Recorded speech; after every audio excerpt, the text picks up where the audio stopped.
and co-written by Aaran. We are talking Beezel. And this is a horror movie about a witch living in the basement. And it's kind of, I guess, unique selling point is that it's a kind of anthology movie that takes place in the same location with the same antagonist but over different time periods, and it also has partial found footage elements to it as well.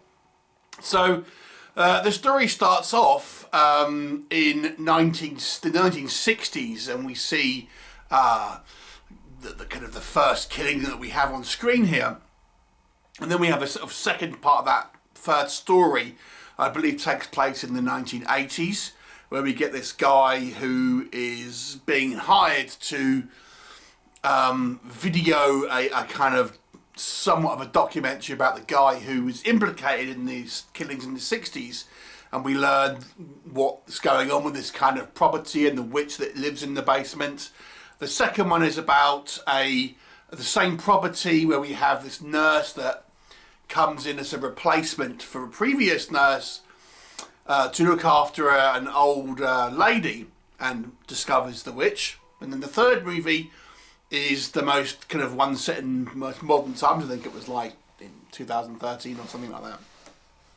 And we have this couple who, the guy has inherited the house, and that was someone who was previously living in this house, and they go in there, and he's obviously at this point heard about all the shenanigans that have gone on, and he just wants to kind of sell it, but she wants to stay, and they come across the witch. So what will happen exactly? You'll have to watch the movie and find out. So let's talk about it.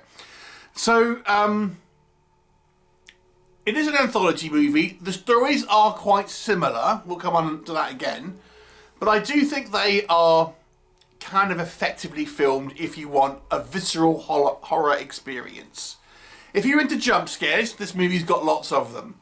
And I think some of them are quite effective and some of them are quite earned. Maybe not all of them, but I think there are a couple of decent jump scares. There's also just a couple of creepier moments. We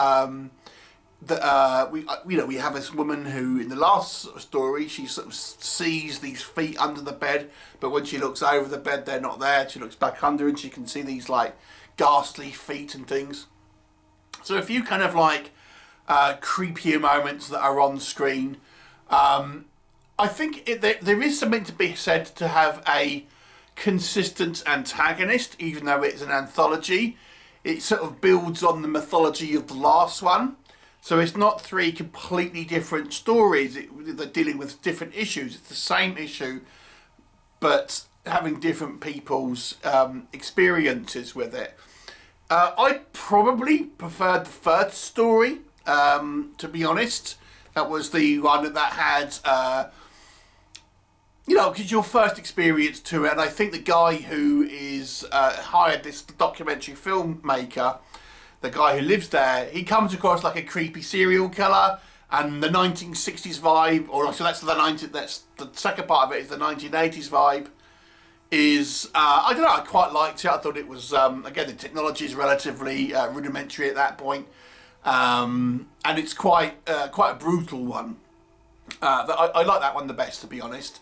I think the second one it's fine. It's not particularly memorable. And the third one, I think, again, it feels a little similar, but it's I think it has a good ending. It's quite a kind of like disturbing ending in some ways, without being especially kind of graphic on screen. I think the performances are all fine. I think everyone does a decent enough job here. As with a lot of anthologies, we don't get a lot of kind of backstory with the characters, but it's fine. I think the movies are kind of well shot. Good use of kind of music and things like that, setting up scares. So I think on a technical level, it's all pretty proficient. And our witch is kind of more like a creature. She acts more like a kind of creature than a sort of sentient entity who, is able to communicate and things like that. So it gives it more of a bestial creature feature feel than like a kind of sentient, intelligent sort of being.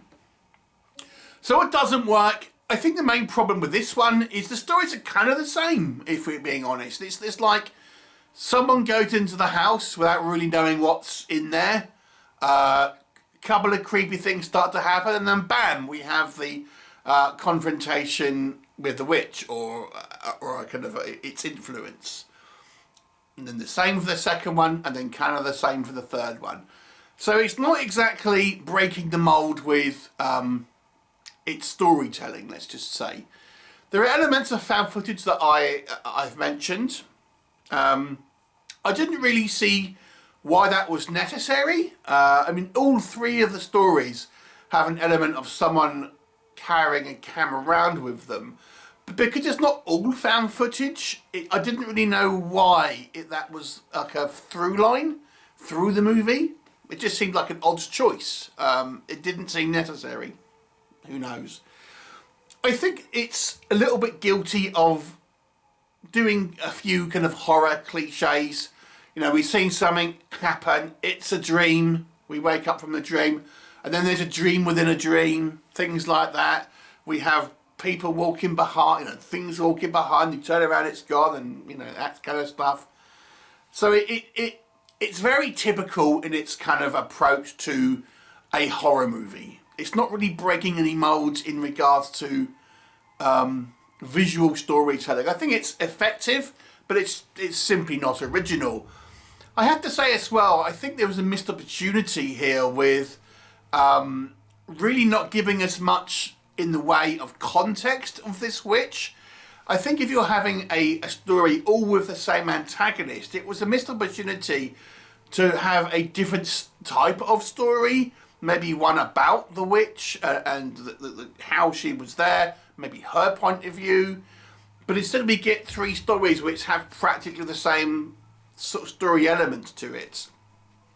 I didn't really see why he did that. It would seem like a real missed opportunity, and ultimately we had three variations of the same kind of story. And as I mentioned with anthology movies, you never really get a particularly kind of great kind of build up of the characters or get to know them particularly, because obviously you're running a kind of a shortened pace. So that's more of a, you know, a feature of doing an anthology rather than a fault necessarily with this particular film.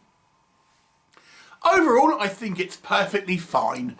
It is a perfectly fine horror movie with a few jump scares. It's kind of predictable. It's kind of what what you are going to expect from it. But it's done relatively well. I'll give it an average score. It's a 5 out of 10 for me.